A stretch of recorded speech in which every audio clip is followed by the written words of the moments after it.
चीरहरण के समय श्री कृष्ण द्वारा द्रौपदी की लाज बचाने के पीछे दो कारण थे।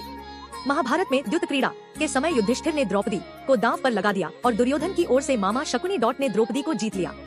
उस समय दुशासन द्रौपदी को बालों से पकड़कर घसीटते हुए सभा में ले आया। जब वहाँ द्रौपदी का अपमान हो रहा था तब भीष्म पितामह, द्रोणाचार्य और विदुर जैसे न्यायकर्ता और महान लोग भी बैठे थे, लेकिन वहाँ मौजूद सभी बड़े दिग्गज मुंह झुकाए बैठे रह गए। इन सभी को उनके मौन रहने का दंड भी मिला। देखते ही देखते दुर्योधन के आदेश पर दुशासन ने पूरी सभा के सामने ही द्रौपदी की साड़ी उतारना शुरू कर दी। सभी मौन थे।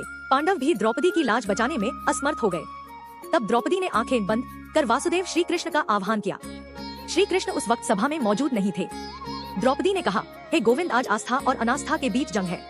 आज मुझे देखना है कि ईश्वर है कि नहीं। तब श्रीहरि कृष्ण ने सभी के समक्ष एक चमत्कार प्रस्तुत किया और द्रौपदी की साड़ी तब तक लंबी होती गई जब तक कि दुशासन बेहोश नहीं हो गया और सभी सन्न नहीं रह गए। सभी को समझ में आ गया कि यह चमत्कार है। कहते हैं कि श्री कृष्ण द्वारा द्रौपदी की लाज बचाने के पीछे दो कारण थे। पहला यह कि वह उनकी सखी थी और दूसरा यह कि उसने दो पुण्य कार्य किए थे।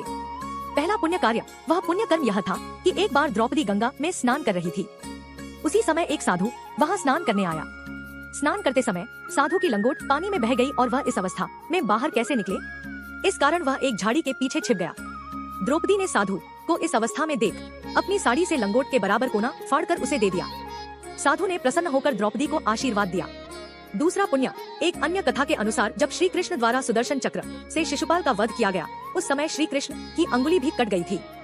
अंगुली कटने पर श्री कृष्ण का रक्त बहने लगा। तब द्रौपदी ने अपनी साड़ी फाड़कर श्री कृष्ण की अंगुली पर बांधी थी।